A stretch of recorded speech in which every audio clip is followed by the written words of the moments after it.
bird on a tree. I'm just sitting here. I got time.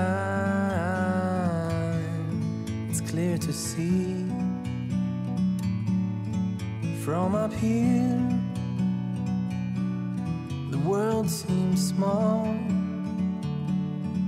We can sit together. It's so beautiful, you and me. We meant to be in the great outdoors, forever free.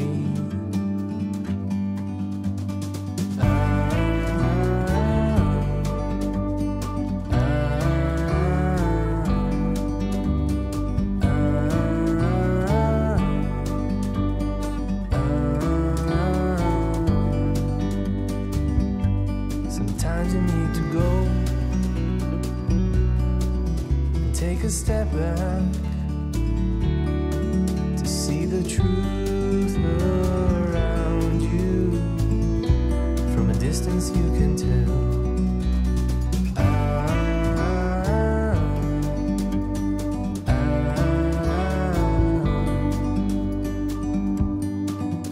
You and me were meant to be outdoors, forever free. You and me, meant to be in the great outdoors, forever free.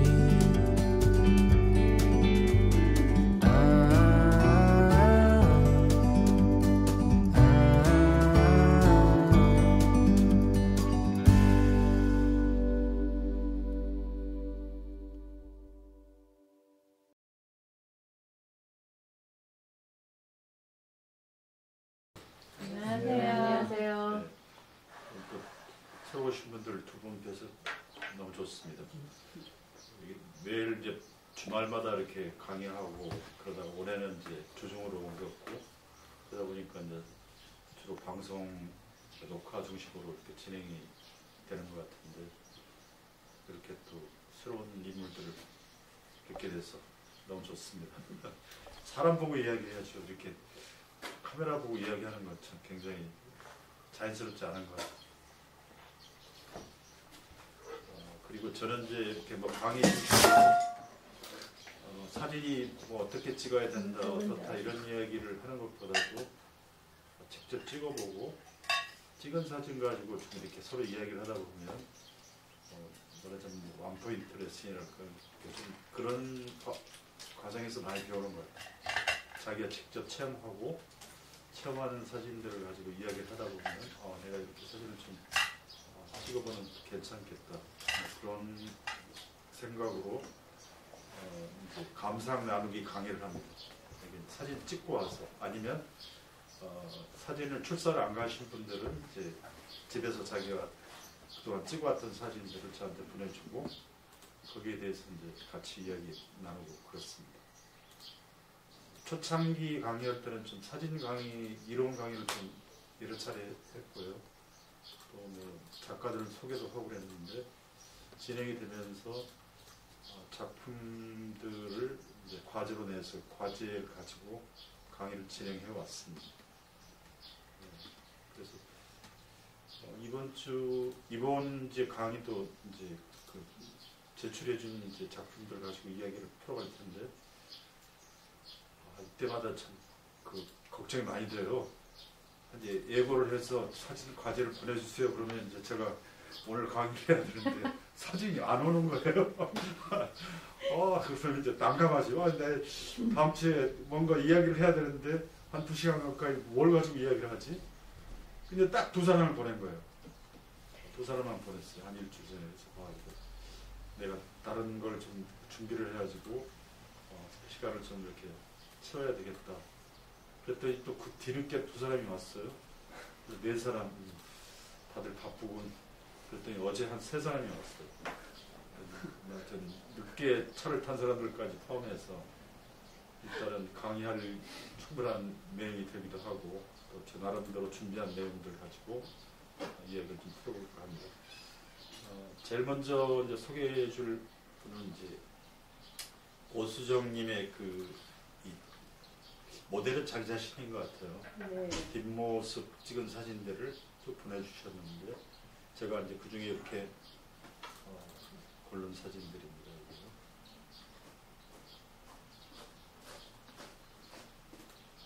이걸 이렇게 봐봐야 되거든요.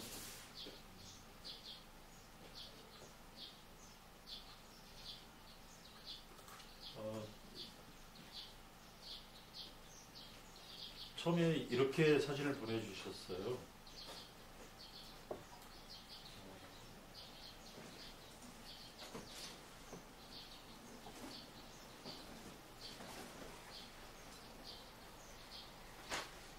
느낌이 좋죠? 갑자기 흐리오로 바뀌었죠. 사진이 이렇게 굉장히 길쭉해지고요.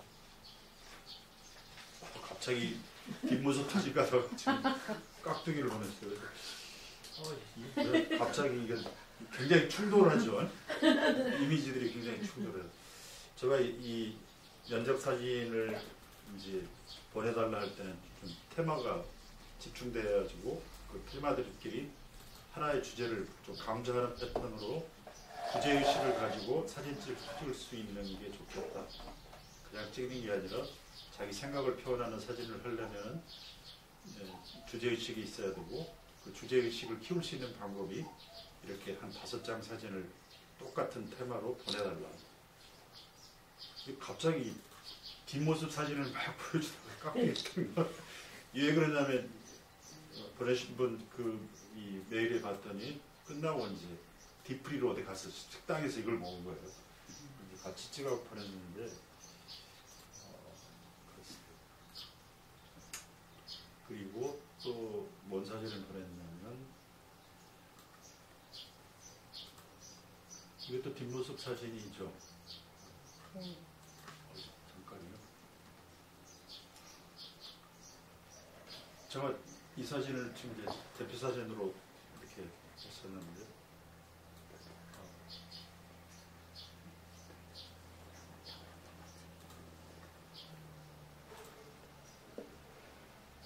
뒷모습 사진들이죠. 전체적으로 뒷모습 사진들을 보내주셨어요. 뒷모습 좋아해요. 누가요? 그래요?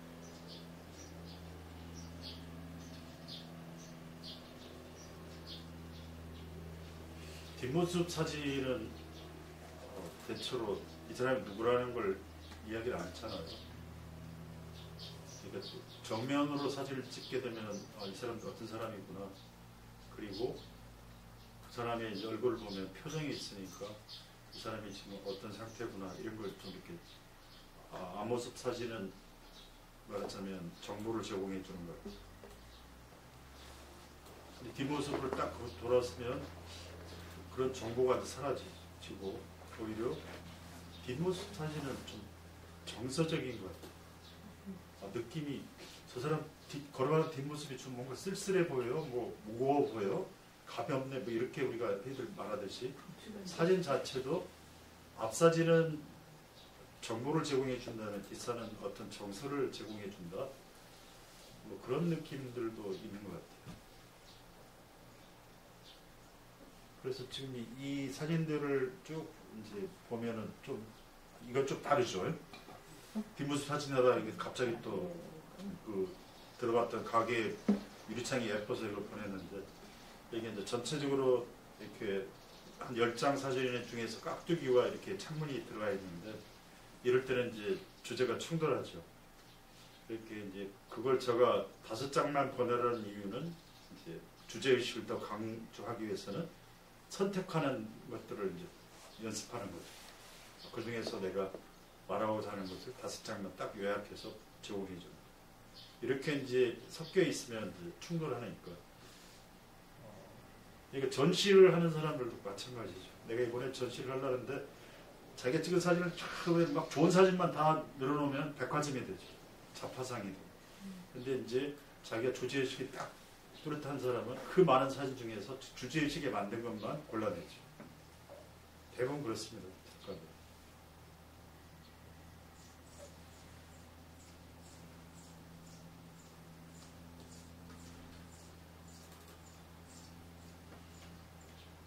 사진들이 굉장히 분위기가 우아하고 좀 또 분위기도 좋고 그렇습니다. 그래서 제가 이제 이렇게 하는 것보다도 주제의식을 갖고 정리한 다음에 이렇게 가서 좋겠다 이렇게 정리한 거죠. 빼고 이렇게 가도 좋지 않을까. 그러면 이제 충돌은 안 하잖아요. 그죠? 그런 지점들이 좀 있었던 것 같아요. 뒷모습이. 그리고 또 하나는 이제 이 사진에서 좀 이제 우리가 고려해 봐야 될 것 중에 하나가 이제 이 사진하고 이 사진 골프장이죠. 네. 그렇죠. 이 사진하고 이 사진 좀 다르죠. 그렇죠. 그러니까 이 사진을 찍으면서 핸드폰 사진도 마찬가지입니다. 사진 찍으면서 내 사진에서 노출 지점이 여기에요. 여기다 맞춰져 있어요. 그러니까 이 나무들은 좀 사람들은 잘 나와 있어요. 근데 이게 다른 것에 비해서 어두워요. 어두운 것을 이 핸드폰이 어둡군요 하고 얘기를 정확하게 찍어줬는데 반대로 이걸 밝게 찍어주니까 나머지는 밝은 데는 다 날아간 거예요. 밝기가. 그리고 여기도 사람 하얀 옷을 입은 이 사람 하늘은 데이터가 하나도 없어요. 제가 컴퓨터로 이걸 좀 살려보려고 포토샵에 들어갔더니 이렇게밖에 안 돼요. 이게 좀 살렸는데 하늘은 이 데이터가 없어요. 0이에요. 그래서 좀 사진 찍으시면서 이렇게 핸드폰에 딱 사진이 이렇게 나왔다 그럴 때는 탁 터치하면 노출 조정하는 게 있지 않습니까? 네. 이걸 좀 낮춰서 어둡게 찍으면 하늘도 좀 이렇게 가라앉고 전체적으로 균형을 맞출 수가 있고 좀 그렇게 하는 게 좋지 않을까. 그리고 이 사진은 잘났습니다. 아무리 좋은 카메라도 이런 카메라는 없어요. 그러니까 자르면은 이제 분위기는 있어서 이렇게 갈 수는 있는데 이 사진을 자꾸 이렇게 찍어버릇하면 어떤 문제가 생기냐면 있죠. 제가 한번 보여드릴게요. 여기 보시면은 데이터가 있는데 데이터가 여기는 2메가예요. 그렇죠? 2, 4 이렇게 2메가 정도면은 그냥 정상적으로 찍은 겁니다. 그런데 갑자기 여기는 0, 그러니까 0.5메가예요. 그러면 이제 갑자기 엄청 작아진 거죠. 이건 얼마냐면 70일이에요. 70일이고 이게 뭐라고 했냐면 카카오톡에서 이렇게 스냅샷 한 거 있잖아요. 핸드폰 가지고 착 눌리면 스냅샷 있죠. 네. 그런 용량으로 보내준 거예요. 그러니까 지금 이게 뭐냐면 아까 봤듯이 이거잖아요. 그러니까 이제 이런 사진은 이거 잘랐으니까 용량이 확 줄어버린 거죠.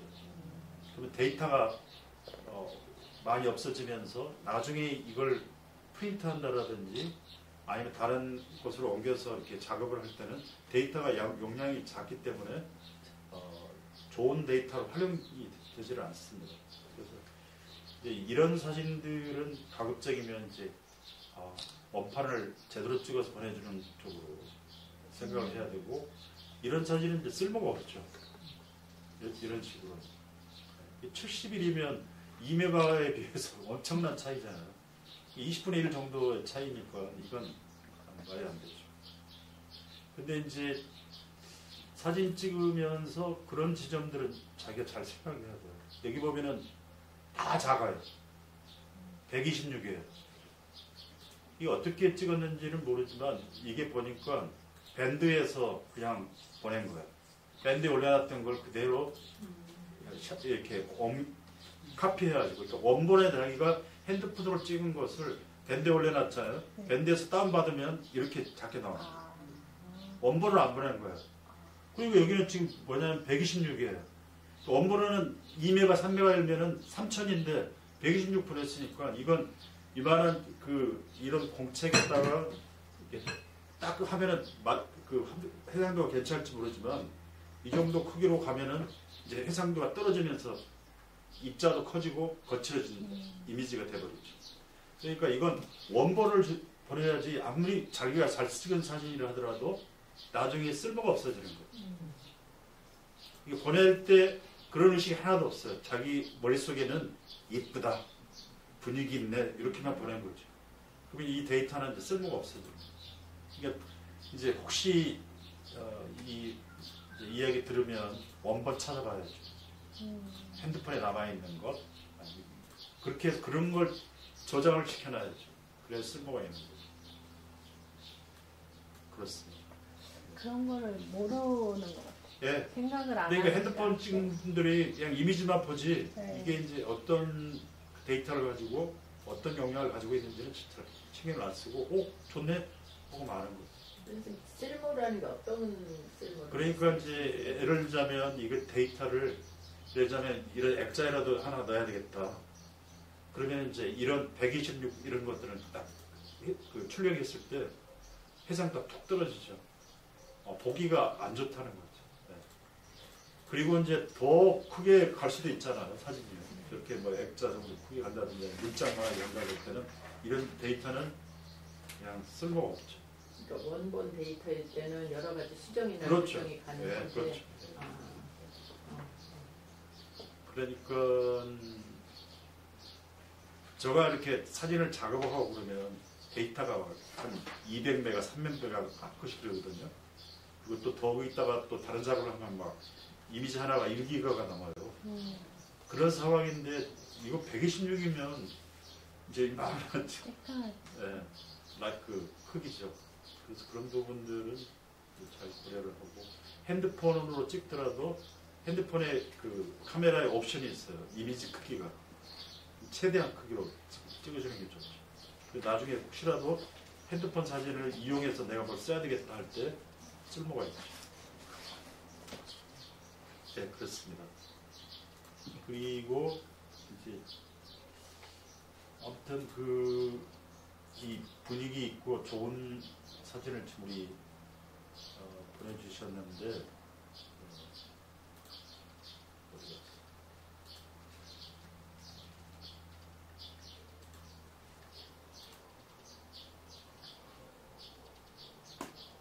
이 뒷모습에 대한 사진이 이게 굉장히 세계적으로 유명한 사진집이에요. 뒷모습이라 가지고 2000년 중반에 하여튼 나온 사진집인데 전체적으로 다 뒷모습만 찍혀 있어. 사진들 이렇게 뒷모습. 자 이미지 자 그래서 준비했습니다. 잠깐만. 블로그가 여기 있죠. 이제 이렇게 사진들을 정리를 했었고 그 다음에 이제 제가 여기 가서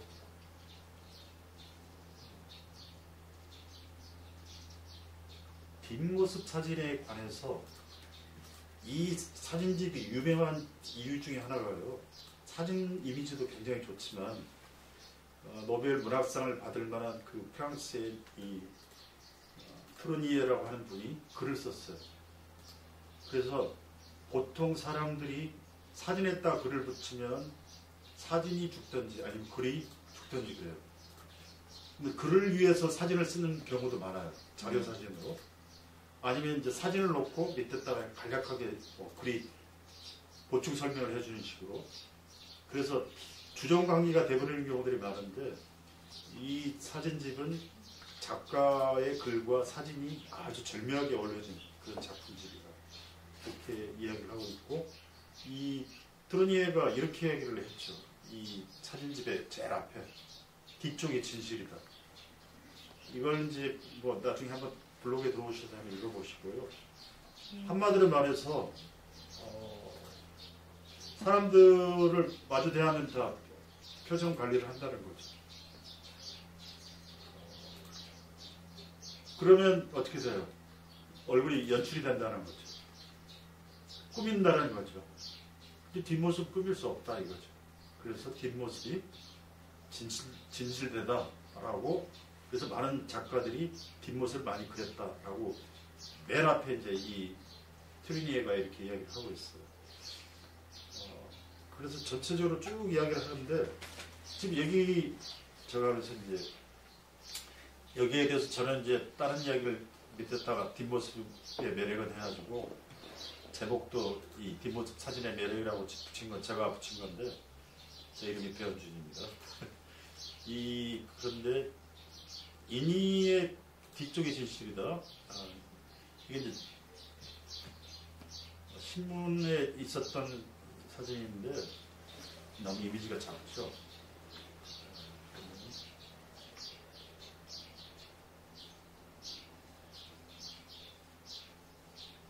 이렇게밖에 안 나오거든요.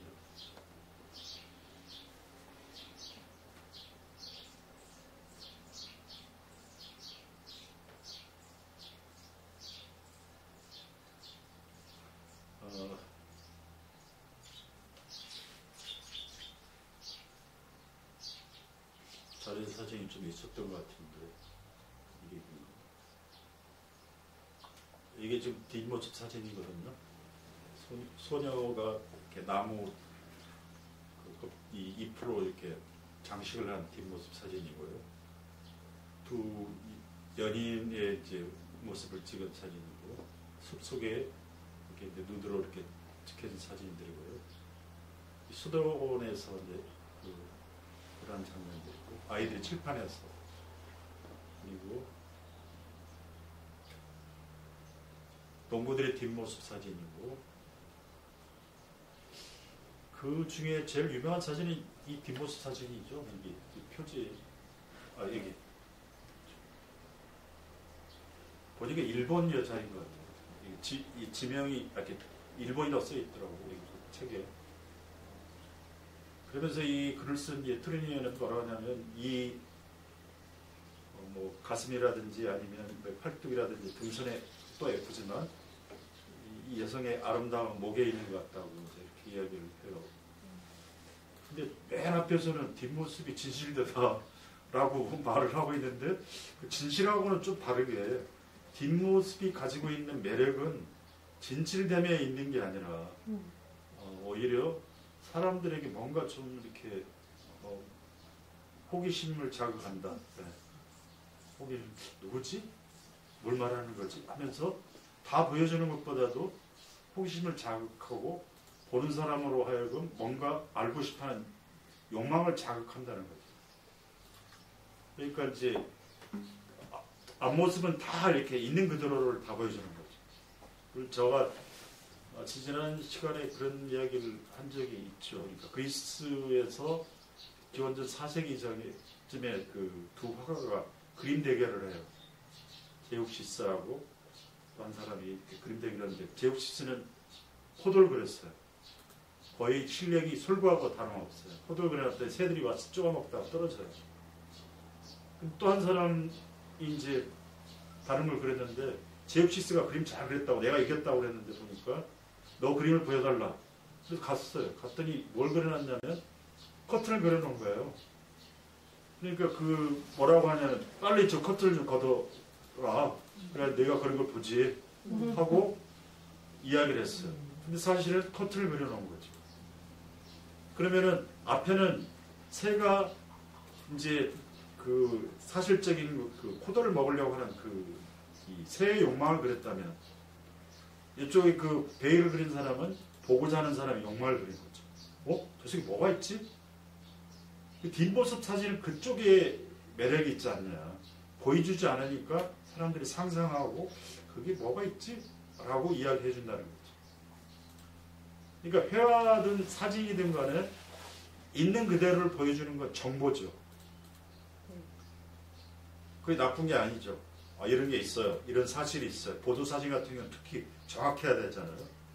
반면에 이제 좀 뭔가 예술성을 가지고 자기 표현을 담으려면은 있는 사실 그대로 옮겨놓으면 아까 얘기했듯이 제육시처럼 포도송이 그려야 되고 설거처럼 이제 그림을 그려야 된다면 자기 표현과 자기 어떤 생각 이런 걸 표현할 때는 뭔가 이제 다르죠. 그리고 그 베일 속에 뭐가 담겨 있느냐는 누가 상상을 하냐면 작가가 상상을 하는 게 아니라 보는 사람이 상상하거든요. 결국은 보이지 않는 세계를 그리면 보는 사람의 욕망이 반영이 되죠. 내가 이렇게 생각하니까 이런 것 같아. 하고 이제 주체가 바뀌어버리죠. 표현하는 사람이 새를 그리면 새가 그린 사람이 나는 새를 그렸어 하고 그린 사람이 주체가 되지만 베일에 가려져 있으면 보는 사람이 욕망이 반영이 되니까 결국은 주체가 보는 사람이 돼요. 그런 차이가 있다고 봐요. 그래서 제가 이제 여기에 이제 뒷모습은 다른 배를 가지고 있다. 그래서 뒷모습이 이제 앞모습이 정보를 제공한다면 뒷모습은 보고 싶어하는 사람의 욕망을 자극한다. 뭐 이런 이야기를 제가 욕망을 표현하고 있다. 이렇게 정리를 해놨습니다. 그래서 뒷모습은 어쨌든 간에 많은 사람들에게 호기심도 자극하고 느낌도 있고 분위기도 있고 그런 특징들이 있는 것 같습니다.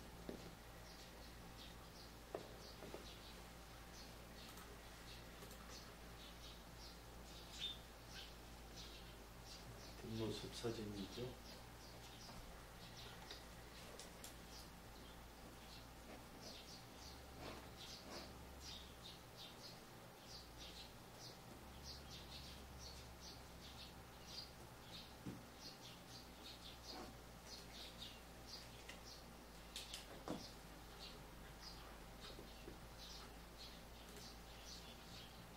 그 다음 사진 소개하겠습니다.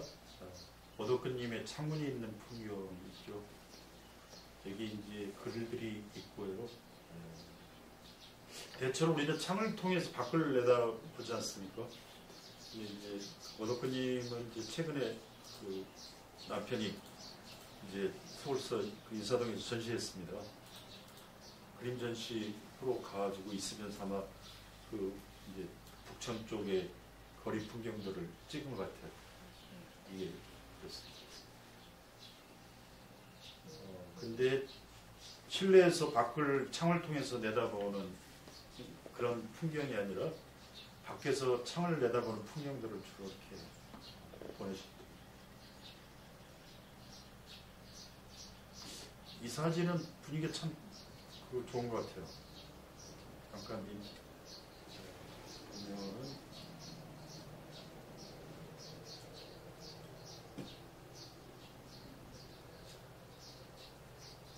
빛이 좋죠?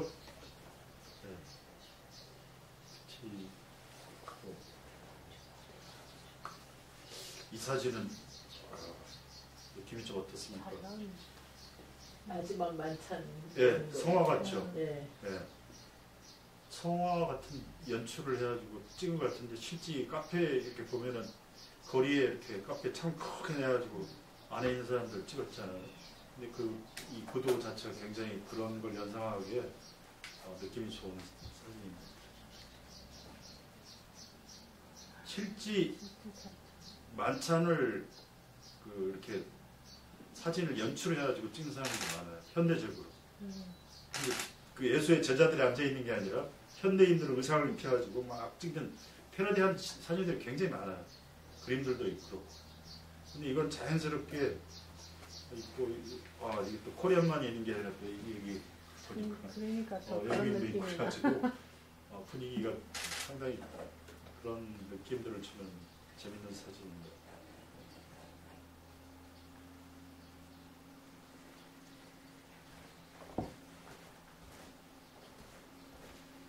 오덕근 선생님은 이제 서울 가지고 이제 지내면서 또 틈틈이 밖에서 이렇게 사진 찍어가지고 숙제를 이렇게 보냈습니다. 네, 고맙고요. 네. 또 5월 숙제에서 이번에는 뭡니까?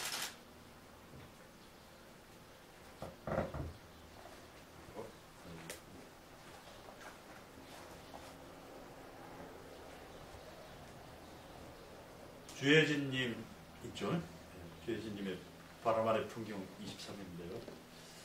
여기 보시다시피 딱 그 해당화가 아주 강렬하죠. 해당화. 지금 한참이죠. 장미과라서 지금 장미 피어 있듯이 바닷가의 장미보다 좀 일찍 피는 꽃이 해당화인데 해당화가 그 푸른 바다 뭐 이런 배경에 딱 이렇게 있어가지고 굉장히 바다에는 잘 어울리는 꽃인 것 같아요. 그리고 이건 이제 모래에서 나는 사초.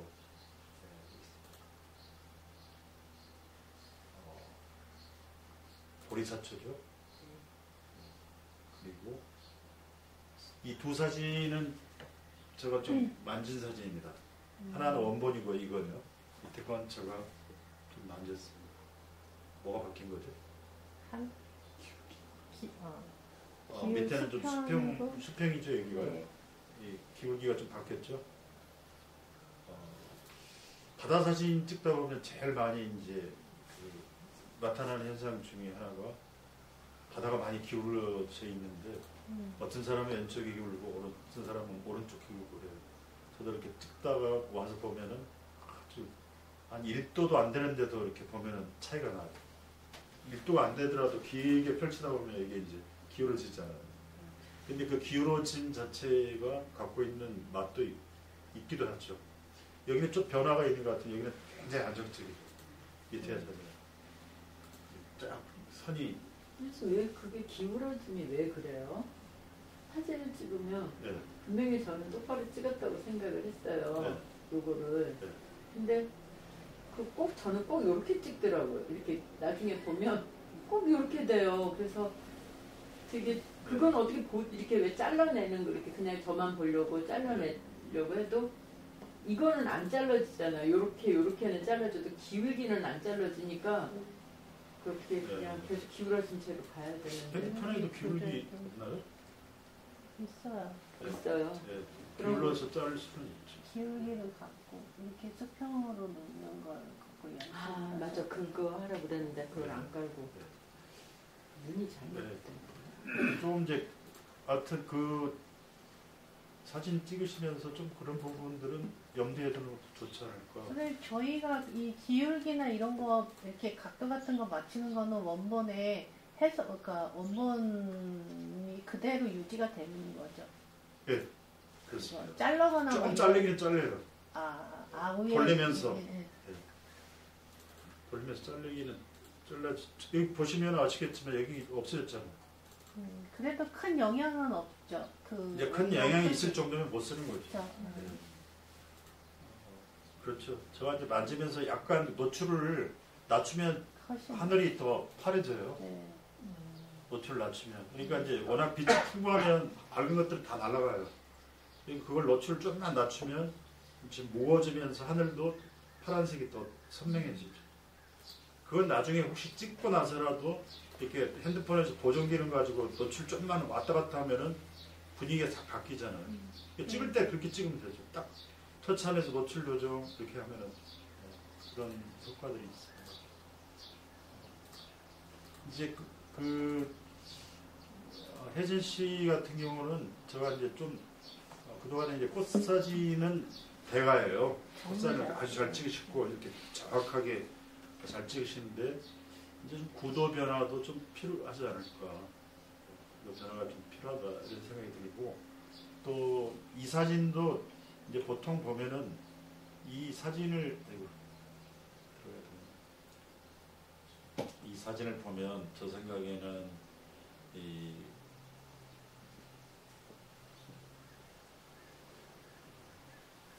보시다시피 이 우리가 물체를 갖다가 인식하는 패턴들은 이게 선이거든요. 이게 선으로 형태가 다 구분이 되잖아요. 근데 이 선이 딱 가다가 멈추면은 깨지잖아요. 여기 지금 보시면 선이 좀만 더 나갔으면 훨씬 더 안정감이 있을 텐데 이 끝부분이 다 잘려 있어요. 그렇지 않고 이걸 좀 다 나오게 하고 그림자 부분도 좀 다 나게 했으면 그림자도 예쁘고 이것도 더 예쁘지 않았을까 그런 생각이 이 사진 보면 왜냐면 저도 그 신부리 가갖고 이 사초 찍은 사진들이 꽤 있는데 이제 좀 이렇게 이걸 흑백으로 바꿔놓으면 이제 먹으로 쫙 선 긋듯이 그런 느낌으로 가기도 하고 아니면 이제 그림자까지 나오면 굉장히 느낌이 있어서 그렇게 해본 적이 있었죠. 그러니까 이게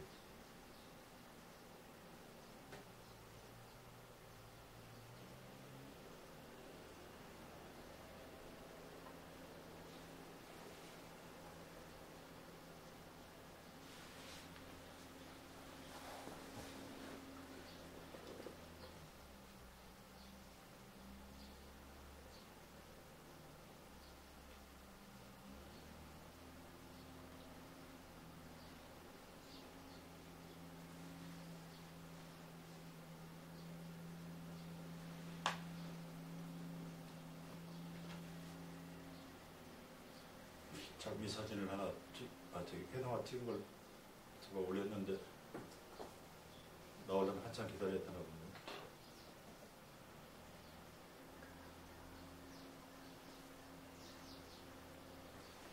다음 사진으로 일단 가겠습니다.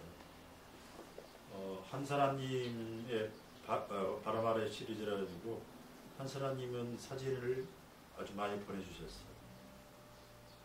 제가 이렇게 A, B, C로 정리한 건 제가 정리한 거고 그 보내주신 분은 이제 사진을 메일로 보내면서 이렇게 보내주셨네요. 1차 그래가지고 이제 이렇게 보내주셨어요.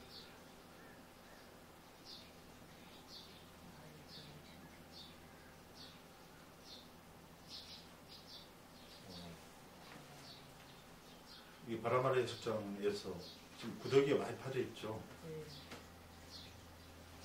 이것 때문에 그랬어요.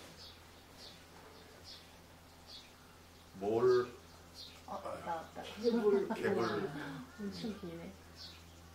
삽으로 이렇게 한 개불 사진인데 사진에 이렇게 구도를 잡는 감각은 좋아요. 제가 볼 때. 근데 이 사진을 보면 여기는 굉장히 원경이 사람이 있잖아요. 네. 원경에 사람을 놓고 이렇게 이제 개불을 하는 이 현장을 이렇게 전체를 보여주고 직접 현장을 보여주고 여기서 뭐 하는지를 이제 개불로 보여주고 이런 걸로 판단하는데 이런 과정이 있죠. 저는 개불 이 사진을 보면서 이 사진이 제일 마음에 들었어요. 굉장히 강렬했어요. 그러니까 어떤 그 꿈틀거리는 생명체 이물질이 좀 어떻게 보면 징그럽기도 하고 그렇지만 이 사진이 진짜 이렇게 찍어도 굉장히 좋았을 느낌이 그런 사진. 이게 뭐 개불을 잡고 있어요. 뭐 이렇게 이런 잡는 장면을 보여주고 뭐 이런 것보다도 이 개불 자체가 주는 어떤 생명감이랄까 어떤 그 묘한 느낌들이 저는 굉장히 마음에 들었어요. 없어서 저도 이제 개불을 가서 찍으러 가면 할머니들이 이제 굉장히 멍게가 없어서 좀 한가해 보이는지 저를 보고 비웃어요. 나같이 이게 하루 하면은 한 4, 5만 원씩 돈 버는데 정말 장난칠 줄 괜찮다. 이 사진 말고 이제 또 이런 사진도 있습니다.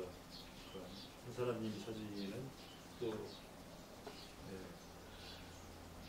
여기는 또 갑자기 이제 뭐예요 이게 저기 아이스팩 같이 생긴 이건 또 저울도 있고요. 그렇죠? 여기는 이제 바카스병 끼어 있고요. 여기는 또 맥주캔이고 앞에 사진은 또 성격이 아주 다르죠. 그리고 또 뭐가 있었냐면은 연출한 건 아니죠, 저거? 네, 그렇죠. 거기 있는 걸 찍은 거죠. 이건 또 이제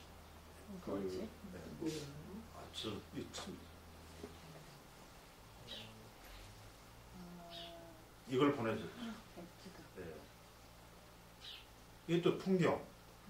근데 이게 자세히 보면 저도 이제 이걸 주로 많이 찍었는데 이게 지금 점으로 나타나는 게 이게 다 달랑개입니다. 개예요. 그거만 좀 예. 땡겨서 찍어 그쵸. 예, 저는 이제 가면 지금 요즘에 그걸 찍고 있는데 그래서 이제 제가 이걸 좀 이렇게 정리를 해보는 게 어떨까. 이건 이제 주로 사람들이 갯벌이 갔더니 갯벌에 이제 사람들이 막 그 인간의 어떤 영향력이 형사되면서 갯벌이 건강하지 않아가지고 막 쓰레기를 버렸다. 아니면 갯벌을 갖다가 뚝을 막아가지고 유통을 막아버리니까 폐기물들만 쌓였다. 막 이런 곳이 이제 시화호라든지 아니면 그 인천 앞에 또 이제 새만금 이런 데 사진을 찍은 분들이 많아요. 그분들이 이제 왜 이 사진을 찍냐면 인간에 의해서 자연이 파괴된 모습, 함께 살아야 할 자연과 인간의 모습이 이제 이렇게 인간에 의해서 파괴되고 있다라고 하는 그런 메시지를 담는 다큐 사진을 찍는 분들이 있죠. 그런 분들이 이제 그 낸 사진집이 이겁니다. 이제 사라진 갯벌이라고. 예. 이건 이제 새만금에서 주로 찍은 사진집이죠. 그래서 이 제목이 사라진 갯벌입니다. 주로 내용이 이제 이렇게 되는 거죠. 이따 이 사진집은 좀 다시 보여드리겠습니다. 그래서 이제 제가 그 오준규 작가의 뭐 이렇게 책 소개한 거 신문 기사 이렇게 좀 제가 링크 해놨어요. 복귀 좀 있다가. 그 다음에는 이제 이게 삶의 터전. 제가 제목을 붙인 건데 이거. 이렇게 이제 이 갯벌이라는 것은 인간이 삶의 터전이었다. 삶의 터전이다. 그리고 이렇게 자연도 살아가는 공간이다. 자연과 인간이 함께 공존하는 공간인데 이렇게 이제 파괴되었다. 이렇게 이제 스토리를 잡을 수가 있는데 사진을 이제 좀 장리적으로 이제 찍으시려면 이 중에 하나를 택해야죠. 이게 이 오준규 작가처럼 나는 이제 다큐의 사진처럼 이분 이렇게 쭉 보니까 그 최민식이라고 하는 그 다큐 사진 작가가 있어요. 부산 지역에서 주로 원로 돌아가셨는데 그런 그 작가가 추천을 해서 사진 데뷔를 했더라고요. 본래 사회학 공부했던 사람입니다. 근데 이제 보니까 추모라 그래가지고 그 김대중 노무현 노무현 대통령 추모식도 찍고 또 최근에는 뭐 촛불 집회도 찍고 뭐 그런 다큐를 주로 찍는 분이에요. 이 작가가. 이제 갯벌도 이제 찍은 거죠. 갯벌이 이렇게 새만금으로 인해서 갯벌이 이렇게 인간이 같이 공존하던 공간이었는데 이렇게 파괴되고 있다. 그러니까 이처럼 이제 파괴되니까 속에 있는 조개들이 다 이제 죽어갖고 껍질만 남아있는 모습 이런 장면들.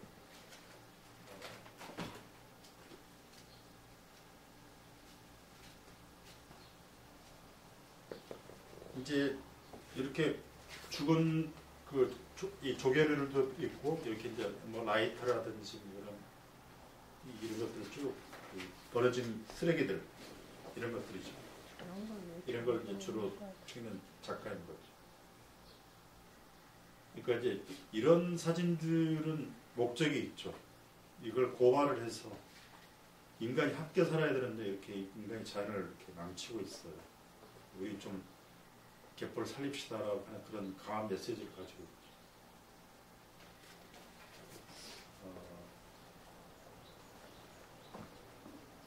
이제 이렇게 개들이 죽은 것들도 이제 시체를 이렇게 이제 찍기도 하고. 근데 그 대표적인 작가가 제가 한번 이 강의에서 소개해 주셨잖아요. 그 태평양 한 섬에 커다란 새가 살고 있는데 그 새가 죽었는데 해부해 봤더니 뱃속에 다 라이터라든지 뭐 플라스틱 그게 먹인 줄 알고 다 먹다가 이제 그걸로 죽은 장면 그걸 다 해부해가지고 오려내서 그걸 사진을 찍는 작가가 있었잖아요. 갑자기 생각이 안 납니다. 제가 여기 블로그에다 올려서 강의한 적이 있어요. 그런 사진을 찍는 분들도 있죠. 저도 이제 강화도에서 갯벌 사진전을 했을 때 강화도에 굉장히 사회의식이 좀 있는 분들이 많이 왔어요. 저 오픈할 때. 그러면서 저한테 이제 한민복 시인뿐만 아니라 이제 몇 사람이 뭐라 그러냐면 이제 변선생님 사진 같은 경우는 그런 고발 사진은 아닌데 갯벌이 이렇게 아름답다라고 하는 그 자체도 굉장히 중요한 메시지다. 우리가 살려야 할 갯벌이 이렇게 아름답다. 자기들이 지금 여기 그 강화도 앞에 이렇게 다시 갯벌을 메꾸려고 개발한다고 지금 단지를 만든다고 막 반대 시위를 하고 그러는데 이 사진 같은 경우 이렇게 이런 이제 망가진 갯벌들은 차라리 개발하는 게 낫지 않냐 이렇게 이야기를 풀어갈 수 있다는 거죠. 그래서 갯벌을 아름답게 찍는 사진도 얼마든지 갯벌을 살리자는 이야기가 될 수 있겠다. 그런 이야기를 한 적이 있습니다. 제가 이야기하는 것은 이제 어떤 것이 좋고 나쁘고 그거가 아니고 어떤 식으로 자기 표현을 하냐가 다르다는 이야기죠.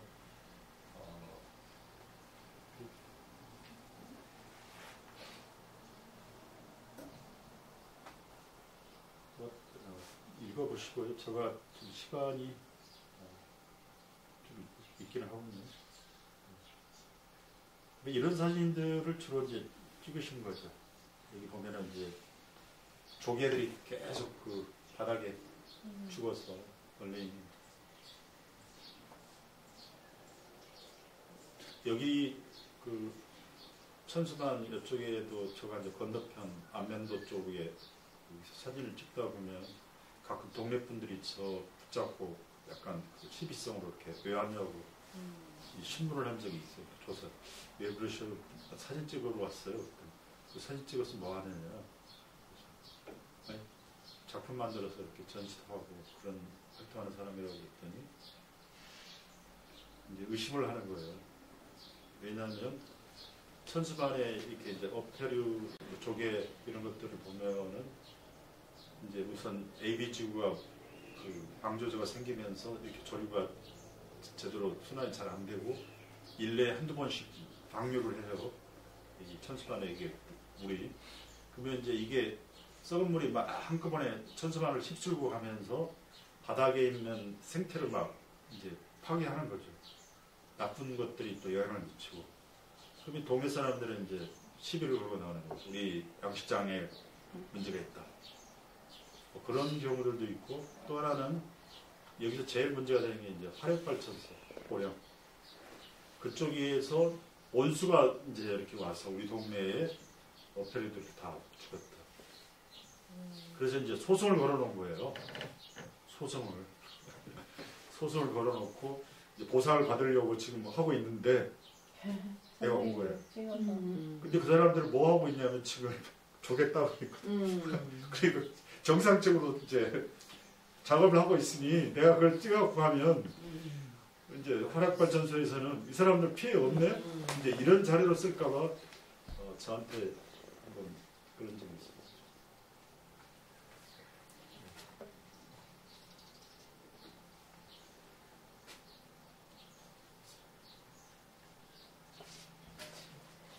조개는 조개대로 수입 올리고 저쪽에서 보상은 보상대로.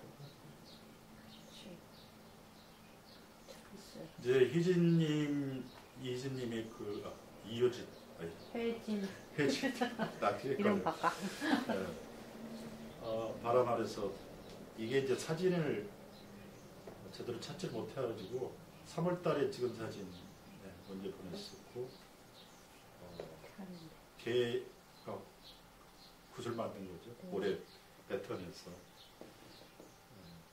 주로 이제 모래갯벌에서 그 상층부 모래만 주로 있는데 물이가 잘 안 들어오고 물하고 모래하고 이제 그러니까 물하고 모래하고 아니 바다하고 물하고 이렇게 경계 지점에 있는 모래에서는 단란개들이 많고 그 위에 사는 개는 또 좀 다른 개예요. 비슷하게 생겼는데 걔는 이제 이렇게 구슬이 분명하죠. 그걸 참 구분하기 힘들더라고요.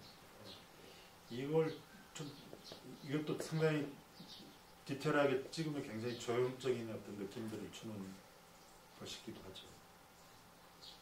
그리고 이 물결이죠. 파도 물결이죠. 물결 사진을 제가 2개를 만들었어요. 보시다시피 이렇게 다르죠. 똑같은 사진입니다. 이건 이제 제가 로추를 좀 높인 거죠. 밝게 찍었고요. 물결만 살리기 위해서 제가 이제 그 위에 풍경이 보여서 다른 풍경이 보여가지고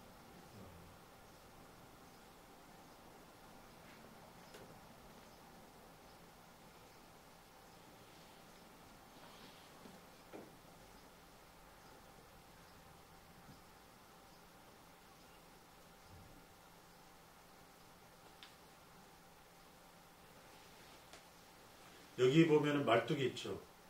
네. 제일 위에. 그리고 이런 경계 부분이 있거든요. 그래서 이제 사진 찍다 보면 자기는 이 물결만 놓고 이렇게 찍었는데 의식하지 못하게 이런 풍경들이 같이 끼어 있거든요. 그래서 이제 좀 단순화시키고 좀 집중해서 좀 강조하려면 이제 이질적인 걸 좀 빼는 게 좋죠. 이렇게 빼면 좀 느낌이 달라지죠.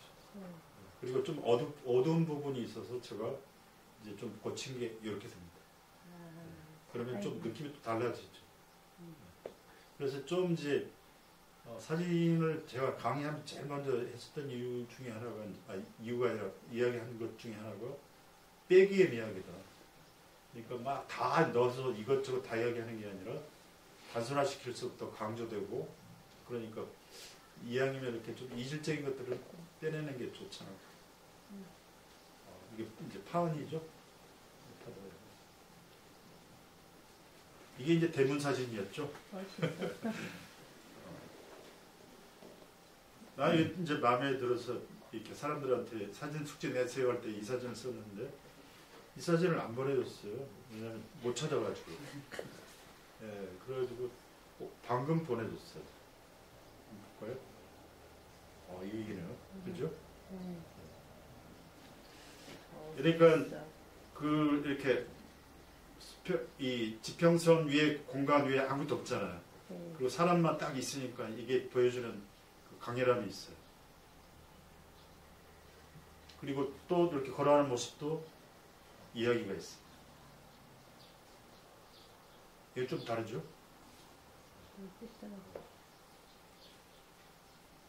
그러니까 이 사진을 이렇게 찍으면 자기 눈높이에서 이렇게 풍경을 찍으면 이 풍경 속에 이게 들어가 버리죠.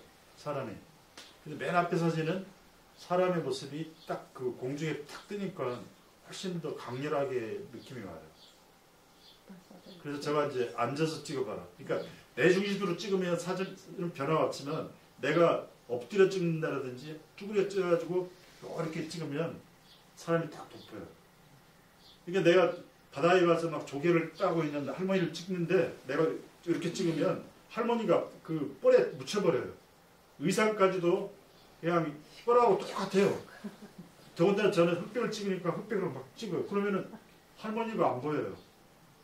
근데 내가 거의 할머니 자세보다 낮게 막 카메라를 들고 이렇게 찍으면 할머니가 다 그 동작이 다 돋보이게 나와요. 그런 지점들이 있죠. 그래서 자기가 중심이 되지 않고 좀만 이렇게 다르죠, 이가. 좀 밑에서 이렇게 찍으니까. 그렇죠? 이런 그러니까 자기가 보는 이 위치 중심으로 찍는 게 아니라 모델을 어떻게 앵글을 잡아갖고 찍는 게 굉장히 중요하다. 그래서 제가 이제 그 소개하는 사람 중에 한 사람이 이 사람이죠.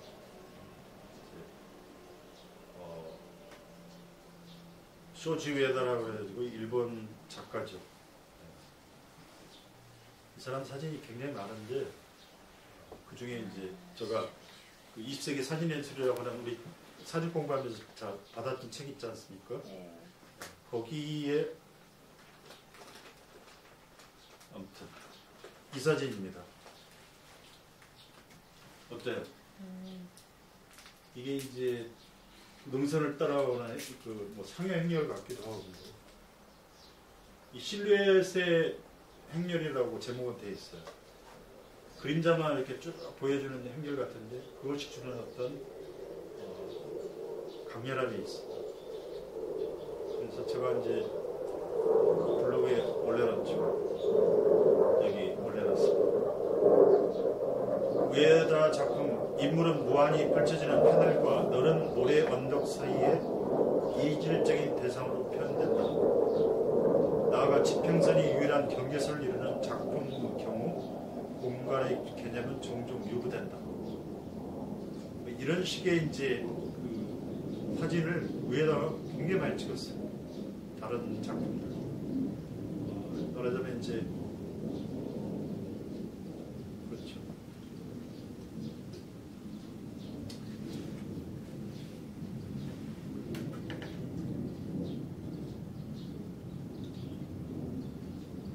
한 5분만 쉬었다 할까요? 네. 너무 오래 하신 것 같아요. 거의 보니까. 자.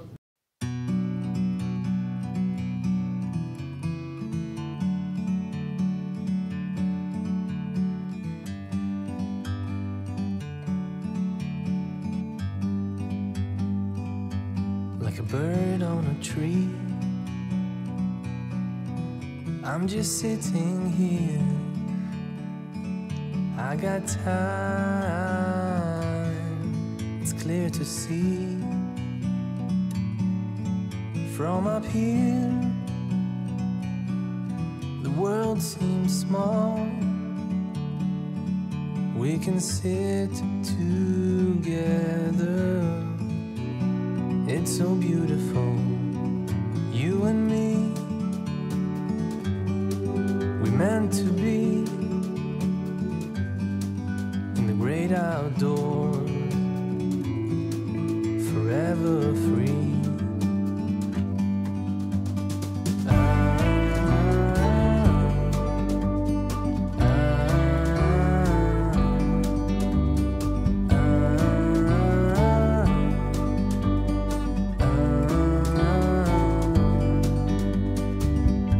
Sometimes you need to go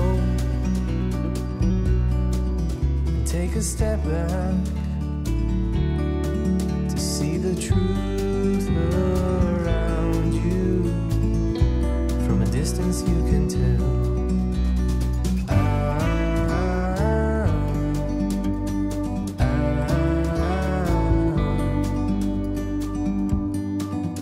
You and me, we're meant to be